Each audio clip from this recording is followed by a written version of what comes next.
Blog Talk Radio.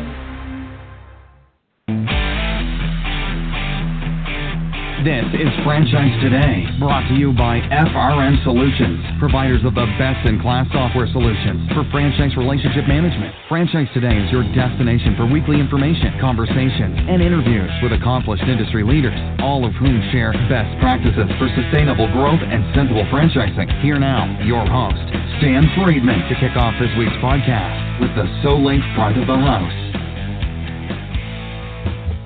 Yes, this is Franchise Today, and I am Stan Friedman, and today is Wednesday, March 6th, 2019, and I'm back from IFA and coming to you today from chilly Atlanta, Georgia. Yeah, we're under a frost warning all this week, but thankfully nothing falling from the sky, so it could be worse. And to our friends up to the north of us, hopefully you'll be digging out sooner than later. Hey, speaking of digging out, before we dig in to the front of the house today, which includes some IFA convention reflections and recaps, I want to thank again Craftworks Holdings President Mark Belanger, who was with us the week before last. Last week we had a rerun, an encore presentation while we were all at convention, but the week before Mark joined us, and I know I billed that show as a conversation with Mark around his love for franchising, family, friends, cycling, and we never got to all of it, really. We were so involved in the franchise side of the conversation, we truthfully neglected to touch on the rest. So I'm going to get Mark scheduled for a second round in the weeks ahead, and I'll keep you posted on that just as soon as he and I can get a date locked in. And with that said, it's time for the SoLink Front of the House, where we take a quick look each week at some things that are making news or noise in franchising. So first, let me give a quick recap, if I could, about this past week in Las Vegas. The IFA convention was an incredible event. In fact, the run-up to the convention, the pregame, if you will, the weekend events, in and of themselves were almost worthy of a full-blown convention all by themselves. It kicked off with Franchising Gives Back, which has become an incredible pre-convention event where IFA adopts something or someone in the local community to show and demonstrate how franchising can work to give back. And so many did. Hundreds were working at a school out in Las Vegas, trying to help underprivileged people in a lower moderate income neighborhood benefit from the collective energy of all of those who participated and did their part in helping to give back in the name of franchising. The start of the annual convention on Saturday and Sunday also featured numerous events for IFA members and leadership. Saturday marked the start of the foundation programs, and Sunday included meetings for various IFA boards and committees. Official IFA business was the focus of Sunday's IFA Board of Directors meeting. IFA's Women Franchise Committee, Vet Fran Committee, Supplier Forum, Executive Committee, Marketing and Innovation, and past Chairman's Councils all held their yearly IFA convention meetings. And mind you, these are meetings that are of volunteers. I mean, IFA, we all know the staff and we see them at these events, but the audience should know it, that the heavy lifting that's done by the IFA is all done by members, by franchisors, franchisees, and suppliers who give of their time to help push this organization and its work forward to protect the brand of franchising. And for those of you who aren't IFA active, learn how. I mean, give me a call or send me an email if there's any way that you'd like to get more engaged in the IFA and the work that we as volunteer leaders in the organization provide to moving that ball forward. And you don't know how, it's a simple email to me and I'll help you figure it out. Also, over the weekend, we saw CFE sessions where hundreds of CFEs take advantage of the ability to collect credits during the CFE sessions that are held on Saturday and Sunday prior to the actual opening of the convention. Topics this year that were covered included profit mastery, leading with excellence, the principles of franchising, Fran Guard, critical practices for leading a team, and Fran Together, how to create healthy franchise relationships. Leadership Conference kicked off as well over the weekend and sponsored by the IFA Women's Franchise Committee, and also this year co-hosted by a key bank who actually bought lunch. The annual leadership conference drew top executives from franchise brands to hear all about how they can become better leaders in their businesses. The conference started with the presentation of the Crystal Compass Award given to a franchise executive that has displayed extraordinary leadership. This year's award recipient was Emma Dixon, CFE, President and CEO of Home Helpers Home Care. Offer my heartiest congratulations to Emma. And, of course, there was a keynote speaker, College Hunks Hauling Junk President Nick Friedman, no relation to yours truly, gave the keynote speech about establishing a world-class culture at your franchise. His presentation was followed by an on-the-spot panel that took questions from the audience, featuring multi-unit franchisee Mitch Cohen of Jersey Mike's, Turf Holdings Weedman COO Jennifer Lemke, and Annie Ann's president Heather Neary. The conference closed out with attendees working through a case study directly with more than 25 facilitators from leading franchise brands. The luminaries on that list and hit parade were too long for me to mention here, but I'll link up to it on the Franchise Today Facebook page later today, and you can download it from there. I'm going to break ranks here, and as I'm talking about convention, we haven't even got into the meat of the actual opening bell. These things that I just articulated were all things that were pre-game. They were prior to the opening session of convention. But Ryan, I'm going to ask you, my good friend Ryan Hicks, who's accomplished podcaster in his own right and has been running the back of the house here on Franchising Today for us for these past many weeks.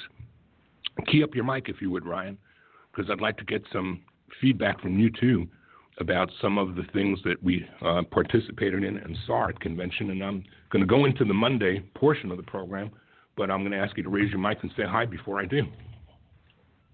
Stan, I'm here, and I actually want to make a little note, a little thumbnail, if you will, in the part that you spoke about on being active. And I'll just say for anybody that wasn't able or wasn't in attendance at IFA, it's really about you get out of it what you put into it. And there's, being active is critical and key. But you're right, there was a ton. It's like there was a convention before the convention. Exactly. Good. Exactly. Good to come on the front of the house. I'm asking you to chime in here as well because I'm about to talk about the opening session on Monday, which featured Gary V., with whom you, my friend, were able to corner for an interview and a podcast that you're going to be featuring and talking more about in the coming weeks. Just to give us a thumbnail about that, Ryan. Yeah, it was a really good experience. So he actually, he carved out 25 minutes to spend with us, and actually had a couple of franchisors on with me. But he carved out 25 minutes, and he spent almost 50.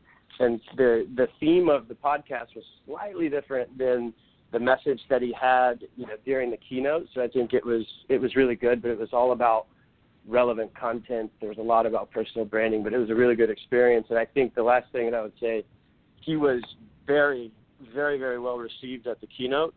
And I think that 2 years ago, that might not have been the case.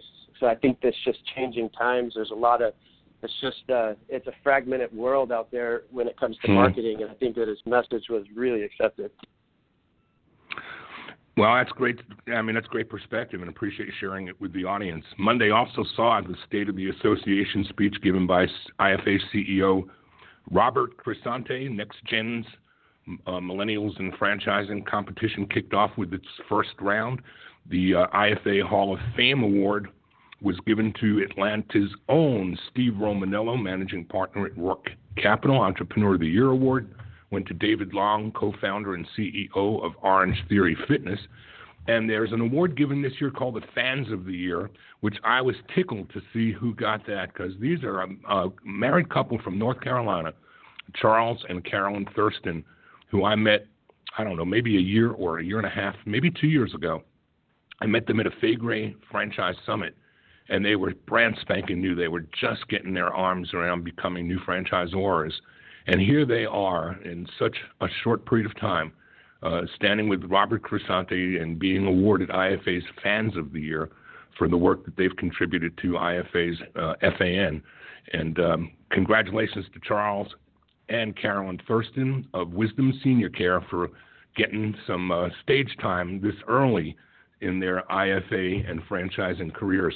So, Ryan, let's break ranks completely, I guess, and just go throwing the format out the window today before I've even introduced my guest that will be interviewed today. Let's bring Shane Evans in for a minute, because we were all at convention and we all see IFA through the lenses of common denominators, but also from different perspectives. As Shane is a franchisor, we're suppliers. Shane, first of all, welcome to Franchise Today. And before I properly introduce you for today's interview, I just thought it would be a crime not to ask you to reflect a little bit on the convention as well. Hi there, and thanks for having me. I love the IFA convention. I think this was probably my 11th or 12th year. We've been franchising for about 13 years now, and I have tried to attend every single year, and every single year it just gets better.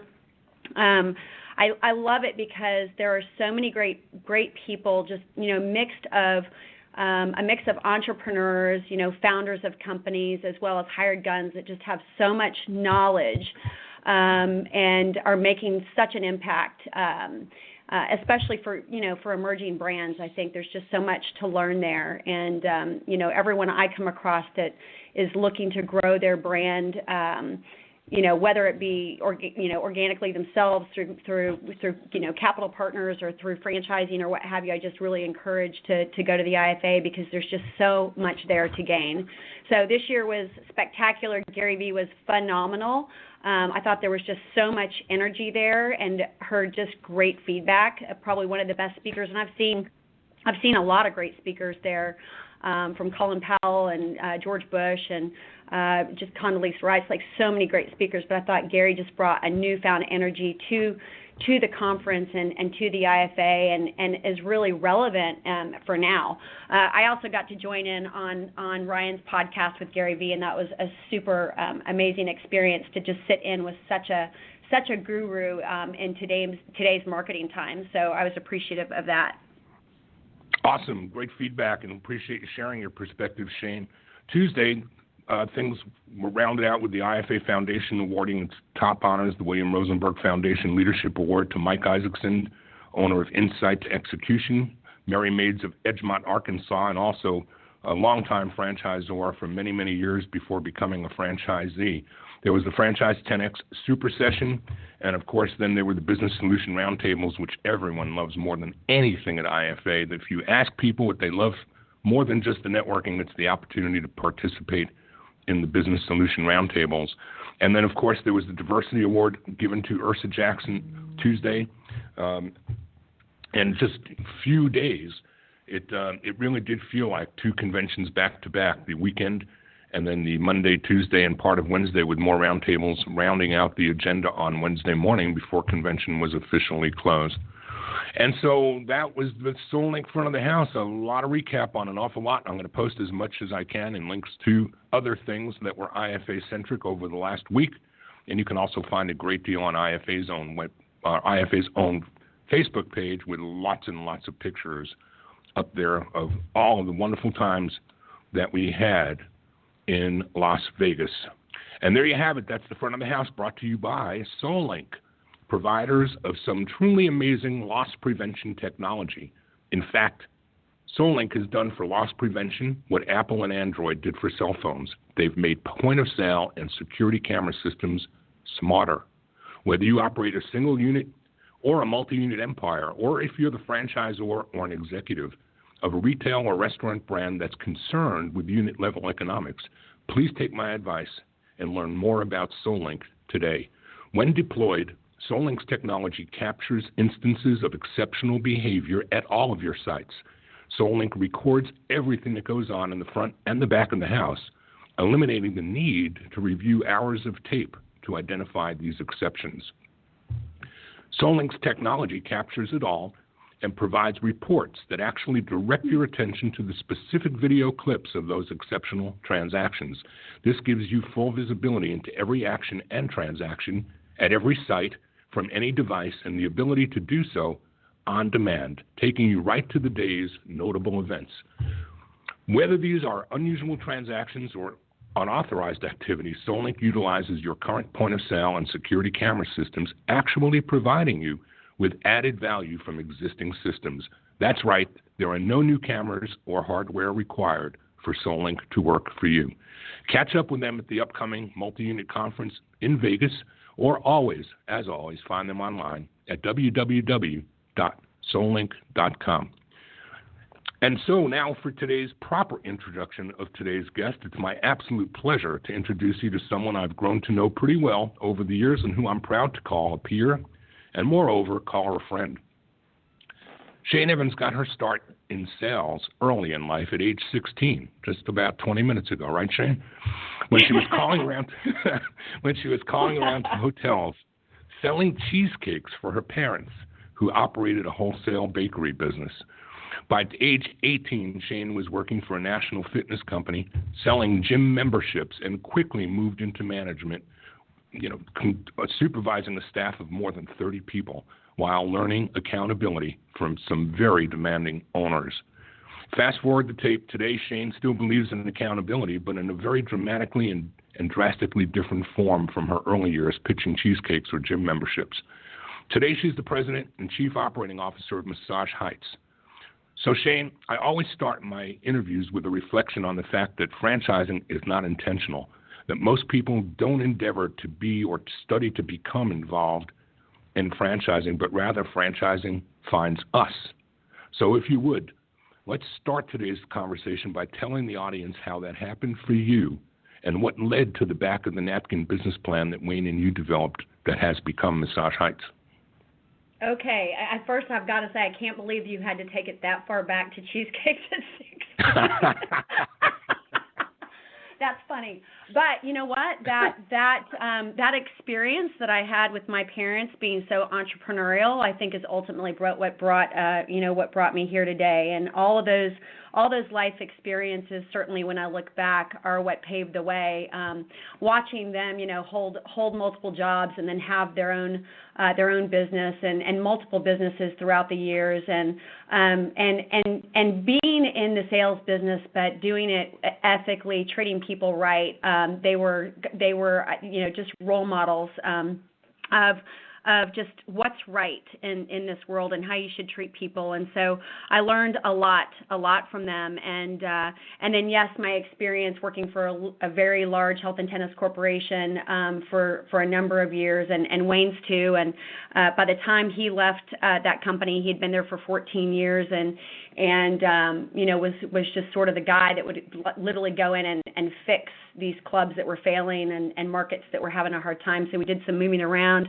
But we both, learned a membership-based business model through that experience and health and wellness, and gained that love for health and wellness through those experiences. And again, all of those things I think lead up to what eventually became Massage Heights. And the idea of Massage Heights was really born out of a really bad experience that I had in Sedona, Arizona, with a national hotel chain that had a spa.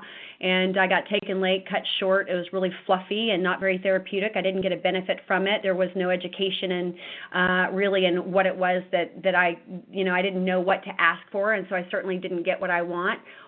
It was super expensive, and I thought, it would just be so cool if you could offer something that was affordable, that would allow people to receive the benefits of massage therapy more frequently. My first experience with massage was really due to an injury, a reoccurring injury that I had that kind of started actually in the gym when I was, working out and lost just my back just started hurting. I couldn't stand up, couldn't move. And this would happen pretty frequently a number of times throughout the years. And I finally discovered massage therapy as a way to take care of it and to get better faster. So that's kind of where my love for massage therapy came. And then the business model experience really came out of the business model idea came out of a really bad experience that I had. And I thought, God, I would just love to be able to get this more often for myself. And I bet there's other people who would be able to do so. So we founded the business really with the mission to elevate the lives of people. And initially that was to elevate the lives of our customers, people who had needed a place to relax, but more so to be able to live their lives better, and to really provide a mind-body experience that promoted well-being. And in order to promote well-being, you've got to be able to provide something that people can do on a regular basis, so value. So we opened the first Massage Heights up in April of 2004. We're getting ready to celebrate our 15th anniversary as a company, and almost immediately we had guests and members coming in from all over San Antonio saying, hey, when are you going to open another one of these? Are you going to open up one near my home? This is so beneficial to me. I wish you were more convenient.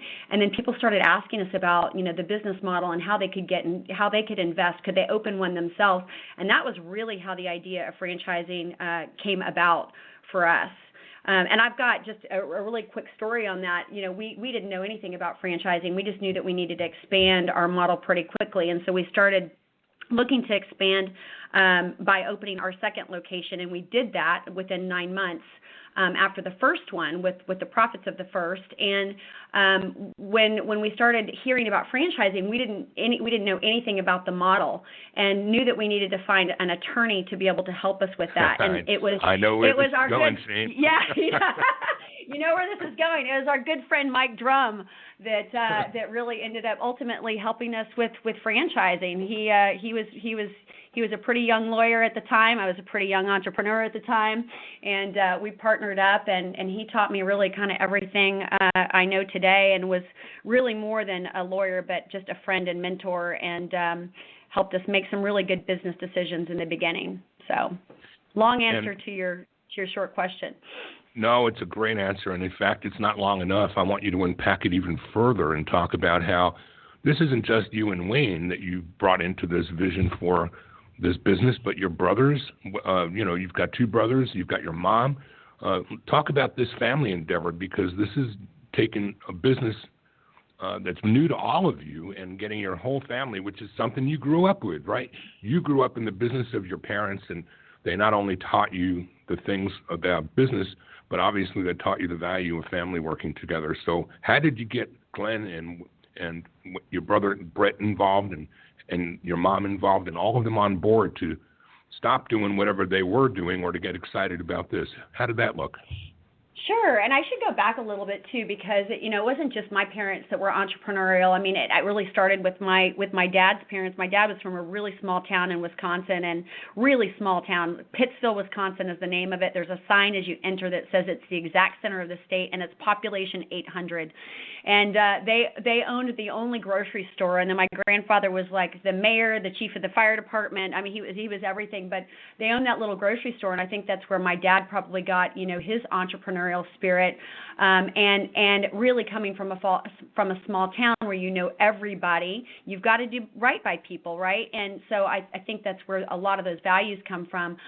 Wayne's dad also was somewhat entrepreneurial, actually really entrepreneurial. He had a small little business. They were teachers, administrators in the schools outside of San Antonio, and had a family of 5 kids, a lot of boys to feed. 4 out of the 5 were boys, and he had a little business on the side of the road selling honey, if you will. He had bees and beehives, and the boys were always they had to help out with that business. So I think that Wayne had a little bit of that too. So just that combination, I tell this story because I think there's a lot of people who have experiences like that.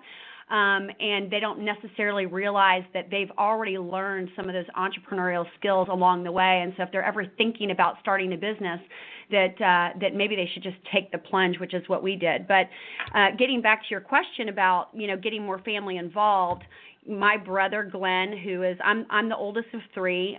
Glenn is about a year and a half behind, and then Brett's about 5 years behind that. And we all grew up in that. We all learned those skills from my mom and dad, and we all have that entrepreneurial spirit. And so when Wayne and I founded the company, not long after we started it, we opened that second location, and we needed some help. And Glenn actually saw our first year financial performance for the first retreat, and he was like, "This is unbelievable. I can't believe you're making that kind of money in this business.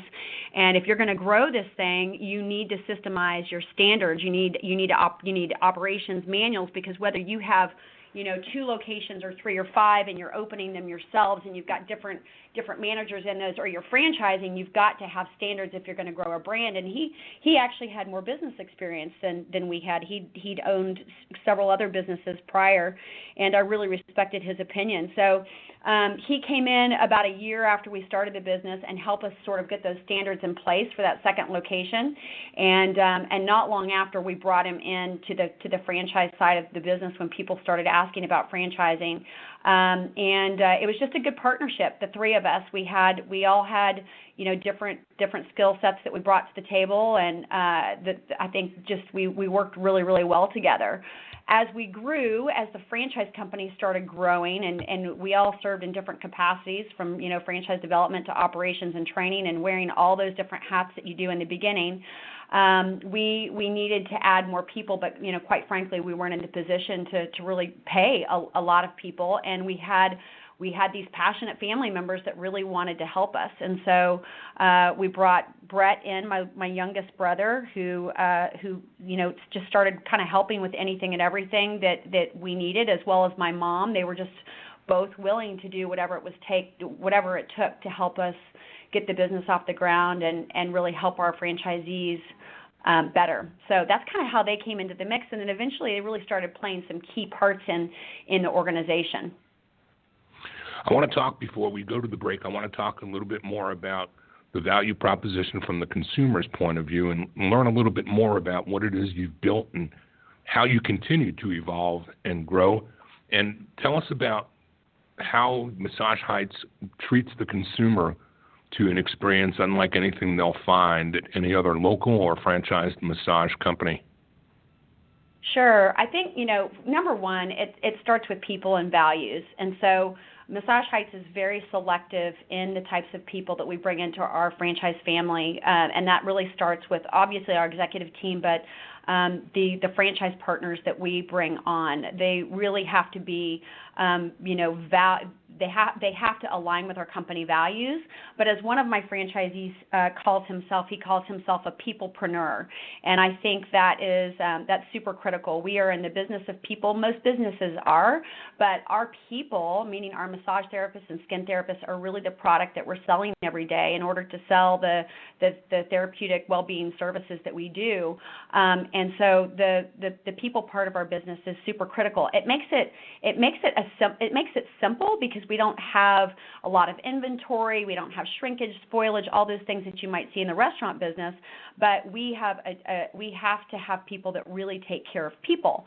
So it starts there. But the value proposition for our guests and members is really providing a professional, affordable, and convenient experience in an elevated environment. And we really do that by, I think, just stepping up the overall experience, which starts with a complete sensory journey that elevates that overall experience for our guests and members each and every time that they come in. And I talk about sensory journey, meaning sound, scent, sight, touch, all of those things.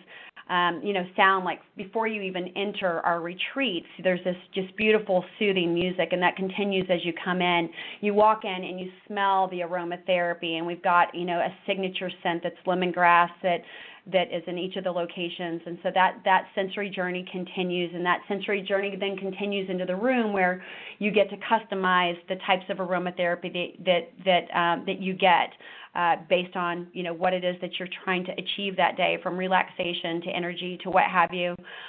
We've got the site ambient lighting choices. You can choose the types of lighting that you want in the room, and then touch could include everything from the thickest, most amazing massage tables and wool heated blankets and just amazing linens. So we're just touching all of the senses throughout that experience, and it really does provide an elevated experience, a step up above anybody in this space. So I think that's really the value proposition is it's that overall value that you get based on price, based on convenience, based on professionalism, and based on just really getting a spa-like experience at a very affordable price. I think you can sum it all up by saying everyone else calls their massage studios a studio. You call it a retreat. I mean, that word is just like vacation to me. It goes to another place. Let's talk about who the primary consumer of your product is. Are there a number of demographics, or do you pretty much cater to a soccer mom, or who's the primary target for Massage Heights? No, it's very, very broad. As a matter of fact, we were very intentional in the beginning stages of the business in how we developed the overall the build out, the experience that a guest has. We did not want to alienate any particular customer. In the past, it was really kind of salons and spas that offered massage treatments and body treatments. And I think that at that time that the male population might have felt a little alienated. But what we've been able to do is provide an environment where anybody feels very, very, very comfortable in it. So our demographic mix is almost equal as far as male to female guests and members, and it's a very broad range in age. So, we're really trying to create habits at a pretty young age, from high school athletes to baby boomers that are trying to fight off medications and things like that from injuries that they've incurred over the years, and just general age. So it's very, very, very broad, and I think that's such a great asset to this business. It's not very targeted, right? And there's still a lot of people that I think can enjoy the benefits of it that have never really received it. So we still have a lot of educating to do. Many people still think that massage is fluffy. They don't really understand that there is a great therapeutic benefit to it. It can help prolong your life. It can alleviate pain and stress and all those things.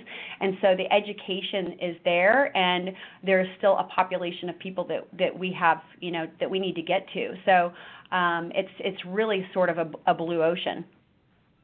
How does the business model work at the consumer level, Shane? Is it kind of like a gym? You buy a membership, or you subscribe for a period of time, or a number of massages? How does that look? Yeah, just at its basic, it's a monthly fee, and that fee ranges a bit in each market. And it could be anywhere from $59.99 a month to about $89 or $99 a month, depending on the membership itself and the market. But generally speaking, for the membership fee, you get one massage per month. For that, you get additional massages or skincare at a discounted rate. And that discounted rate really is what helps inspire our members to get more of those treatments, so that they get the real therapeutic benefit to the membership. So you get one per month. You get discounts on add-on services and additional treatments. And again, the whole idea is really to make it convenient and affordable for you, so that you can get the therapeutic benefit of it. Shane, when we come back, we're going to dive into conversation about the franchise opportunity and who it is you're looking for and who should be looking for you. But first, we're going to take a quick break. Sounds good. Franchise Today will be right back, but first, a word from our sponsors. And Franchise Today is produced and presented each week by FRM Solutions, providing best-in-class CRM and document management software designed specifically for franchising. FRM enables real-time business intelligence, communication, and collaboration between all members of the franchisor's team and their prospective and existing franchisees. This empowers your team to simply and seamlessly track, access, and manage all communications to and from prospective and existing franchisees, including texts. Legal and compliance is simplified too, with FRM's document management, and even site visits can be digitally facilitated and scored with FRM. Make today the day you give FRM a look, and assure that all your candidate and franchisee correspondence, including texts, are being permanently tracked and archived in candidate and franchisee records. FRM even provides state-of-the-art digital experiences for your prospective franchisees, replacing old-style virtual brochures. There are no long-term contracts required, multiple upgrades each year at no additional cost, no excuses, just solutions. Look for us online at frmsolutions.com. So Shane, we kind of covered how you got into this business. We covered how the business itself got started, and we've kind of touched on the early stages of franchising. If we push the film forward, I mean, it's been about 14 years, I guess, plus minus, since franchising began. And at the end of 2018, at least as reported by Entrepreneur magazine, Massage Heights has got 131 U.S. locations, 13 outside the U.S. and 3 that are company-owned, looking a whole lot like about 135 retreats nationwide. Tell us a little bit about how that growth has happened and how steady-handed you guys have been and what you've learned along the way and what makes you a responsible franchisor, learning how to manage changes in the business and protect the culture as well as the brand. There's a whole lot there I want to talk about. Sure. Yeah, that's a lot. So, yes, we're celebrating our 15th year in April of this year, franchising for really 12 nationwide. And we certainly have learned along the way and learned, some hard stuff early on.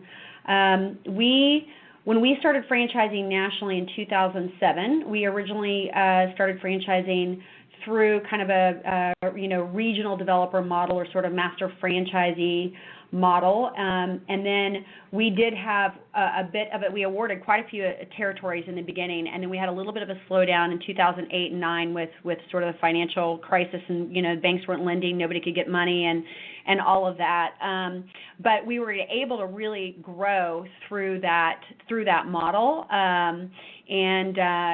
For people that aren't familiar with it, area reps or regional developers take on, a demographic area, could be a pretty big market, and then their role is to develop out those territories, generally between a 3 or 5 year period, and help find potential franchisees, and then support them as they're opening and give them that ongoing training and support. And I think, we have taken an approach very early on.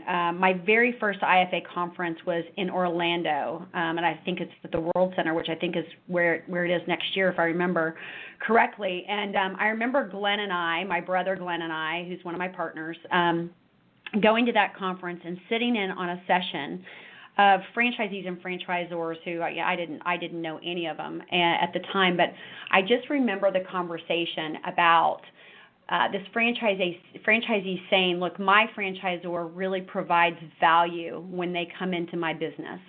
They don't come in, and they were saying they'd been part of other franchise concepts where they come in with a checklist, right? And it's just all about, what does your store look like, and you're doing this, that, and the other thing wrong. And then he talked about a franchisor who came in and really did provided a different level of business consulting for them. And I just remember thinking, that's what I want to be. I want to be the franchisor that provides value for my franchisees and helps them through a business consulting process. How do I do that? And we sought out, mentors, and people that have had a lot of experience in franchising to really teach us about how to do that. You've got to protect the brand, and the brand standards and checklists are important, of course, but it's really not about what I'm trying to find in you doing wrong. It's really about what I'm trying to find to help you better improve the business, and it's not about what I think. It's about the guest and what the guest thinks. So if we bring those conversations back to the guest, and the guest ultimately decides how successful we're going to be or not, then those are the types of conversations we can have that are constructive and help our franchisees develop action plans around improving the business for that very reason. And so I think that has been something that we didn't do as early on as I would have liked to, because I didn't know about it. I didn't know how to do that. We didn't know how to do that. But over the years, as we've been able to really honestly access people in the IFA and CFE courses and all of those things that you're able to partake of, that pre-conference conference, that's where we've learned those things. We partnered up with a really awesome guy who I say kind of taught me almost everything about it, other than Mike Drum. and Stan the man here, there's been so many people that I've learned from. This particular person just taught us so much about what it's like to be a good franchisor, and how bringing your candidates through the pipeline the right way really matters, because the right way develops the relationship right from the beginning that you're going to have for the term of that franchise agreement, which could be a very long time. We're getting married, and so we need to make sure that we've vetted each other out, and that the values are aligned. And we know in business that there's going to be hard times, and that when we have those hard times, that we're able to get through them in a constructive way. Talk a little bit about the franchise charter values that you put in place and how important those are in the day-to-day. Yeah, our purpose at Massage Heights is to elevate the everyday. And when we say that, it's not just a tagline, it's to elevate the people that we touch. And that is our guests and members, of course. It's our team members, which we've got about 5,000 of them across North America.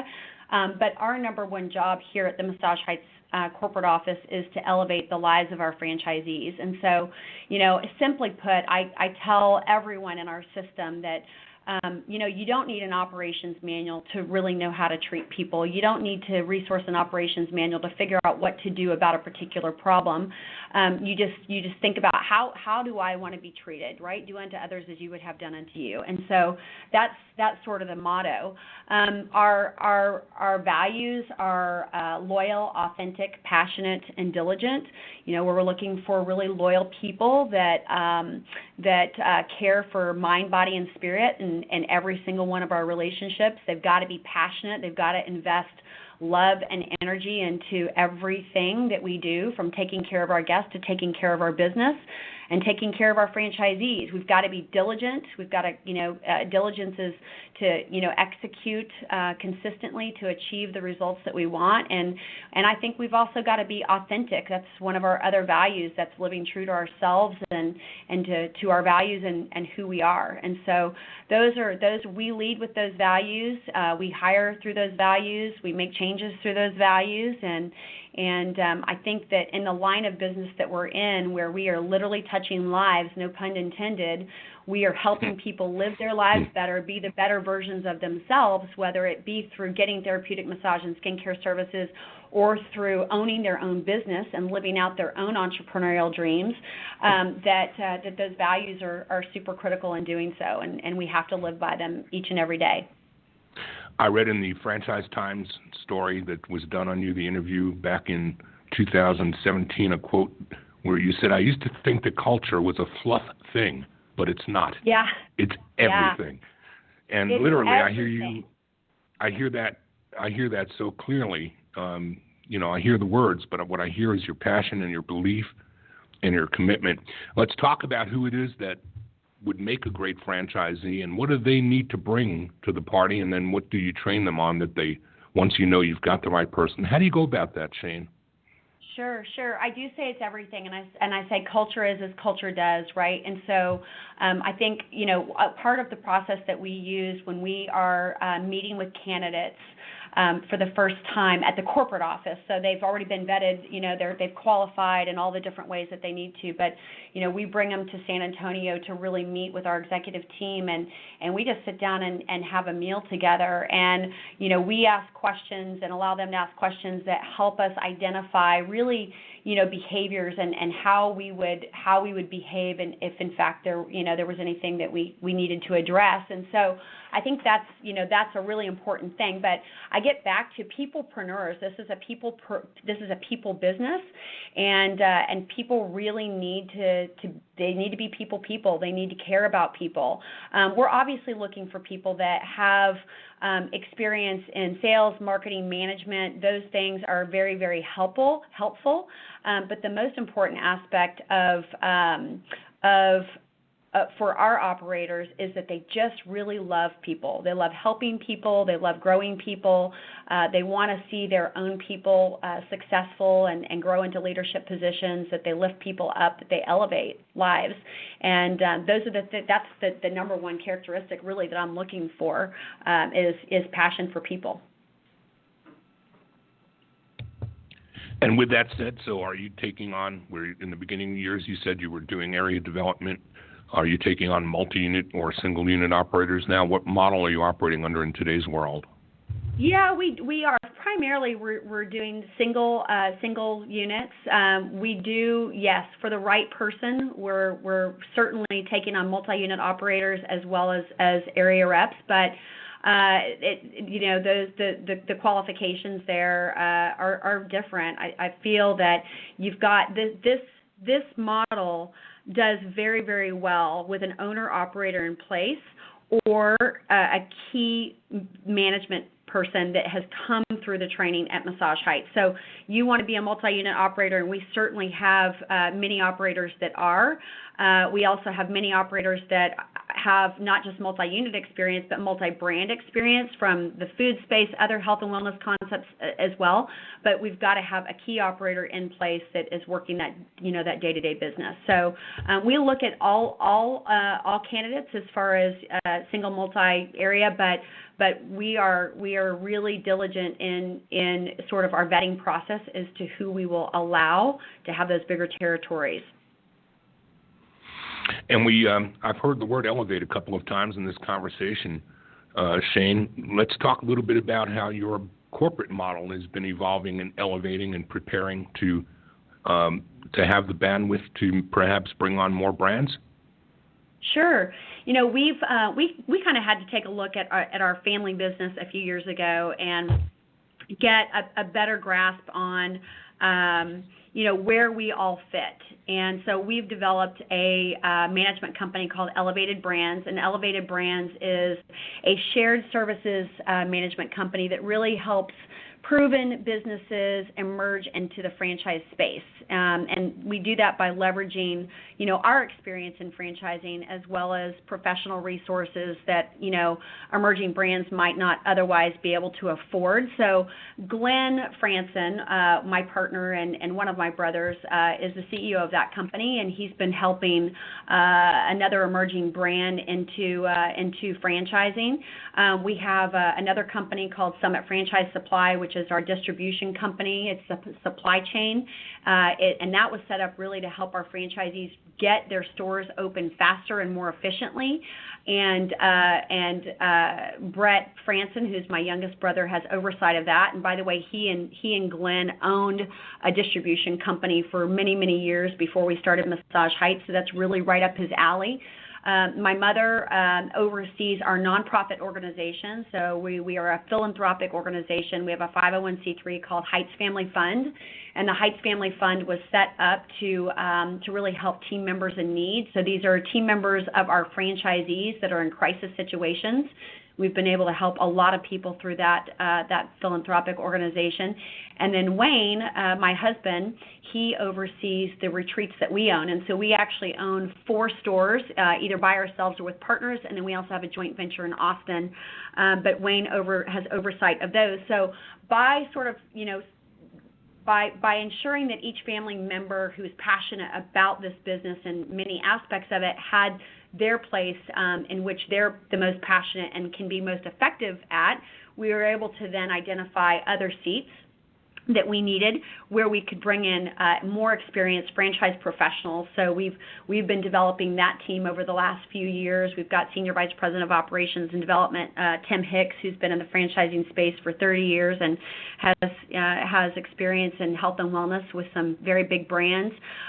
We've elevated Ashley Schutz, who's our VP of Marketing. She's been with us for 7 years and knows our brand very, very, very well. We've got team members that have been with us, Russell and Gio, and a number of people who've been with us for many, many years and know the brand so well and have been able to help our franchisees be super successful, and then again have brought in multiple people and mainly operations support, franchise business consultants and operations specialists that have again a number of years in franchising and really get the numbers and know how to help franchisees be successful. So the business has really evolved from being family only, kind of 3 of us and 5 of us, to 22 or so people on our staff that that bring many, many years of experience in various fields of not just franchising, but all different verticals. Shane, is there anything that I have not asked you that you wished that I might have? We're developing throughout the country. I would say, we've got a focus on Dallas, Nashville, Miami, Atlanta, Indianapolis, and Charlotte, but we're really looking for single and multi-unit operators almost throughout most areas of the United States where we've got some units and we want to backfill those markets just to be more efficient. And I think the other thing too is that, I love franchising. I absolutely love it. And what I love about it is that when I got into this business, to help other people with pain and stress management and all those things, and I love that side of it. It's so awesome to own a business that really can give back to the community and do so many wonderful things for people, not just employing people and giving great jobs, but to help people live their lives better through the services that we provide. But the thing that I love about what I do every day is the reward that I've had being an entrepreneur and being able to help so many people. I want other people to experience the same. And so I'm super passionate about helping people live the American dream, and franchisees, they come in because they've got a dream. And yes, people want to make money and they've come in and say, I want 3 or I want 5 of these or whatever it is, but they ultimately have a dream that they want to live that's bigger than that. And it's generally about spending more time with family or creating experiences for their loved ones or what have you. And that's really what I'm most passionate about and what gets me up every single day. So I guess that would be it. I always say that second to money, the most important ingredient that a franchisor or a franchisee can possess is attitude, belief, commitment, and I sum all those 3 words up with one, passion. And you sure bring a ton of that to the conversation, Shane, and anyone who knows you knows that that's something you can't make up. Shane, tell the audience where you may be found. Are you going to be at the multi-unit conference, or are there places where people can run into you or members of the team in the next few weeks? Yeah, absolutely. As a matter of fact, we are going to be in Dallas this weekend at the Great American Franchise Expo. That's this March 9th and 10th. We'll be in Charlotte in mid-April, Atlanta in mid-May, Jacksonville in September, D.C. in October. That's all Great American Franchise Expo. We'll be at the multi-unit franchise conference as well at the end of this month. I love that conference. So much good information for people who are already multi-unit franchisees or want to be, and so many great brands out there. And so I will be at that conference at the end of this month, and I would love to meet as many people as possible. Awesome. Shane, I can't thank you enough for spending some time with us today, and I don't know if this is the latest and greatest number that might be found in your FDD, but I'm going to share something that I read in the article that was done back in 2017 in Franchise Times, and, Wayne ended the conversation with a quote saying, a Massage Heights franchise averages $1.4 million in sales and costs $450,000 to open. In my mind, I've got to say, hey, what's wrong with that?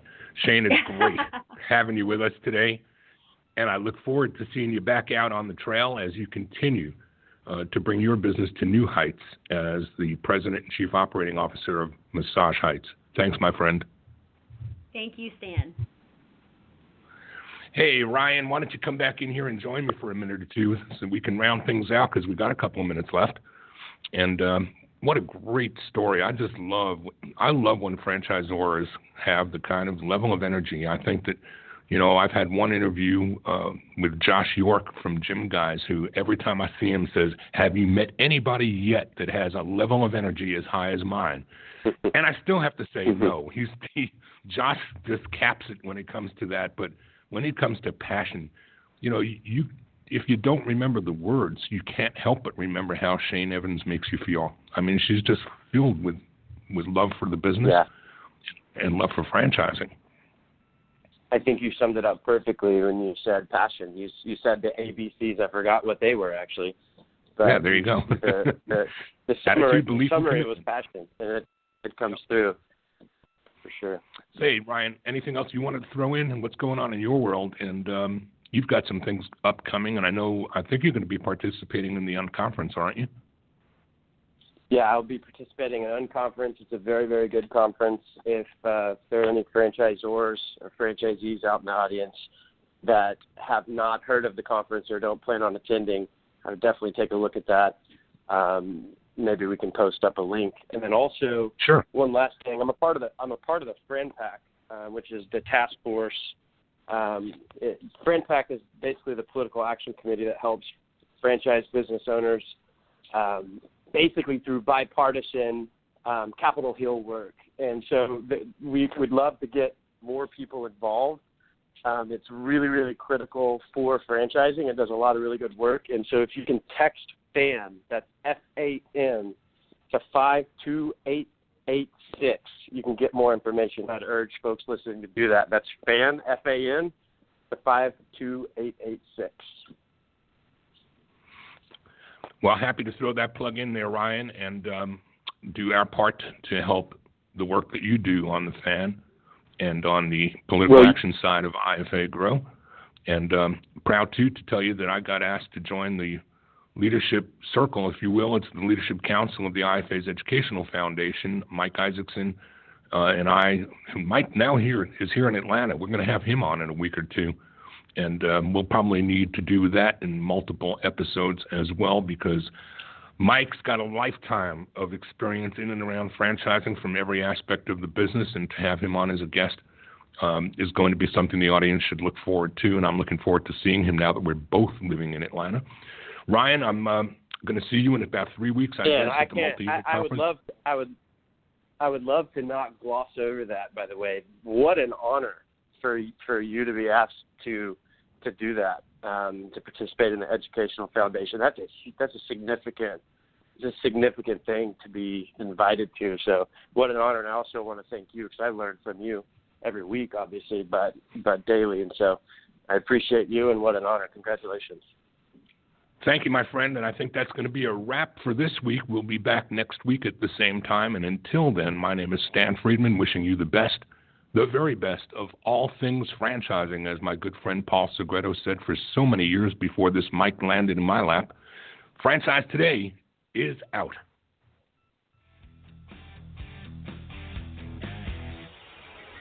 Franchise Today is a production of FRM Solutions, providing best-in-class CRM tools to empower relationships with prospective and existing franchisees. No excuses, just solutions. Find them online at frmsolutions.com. Join Stan every Wednesday at noon Eastern for another live episode of Franchise Today. Or, as always, download episodes on demand at blogtalkradio.com or iTunes.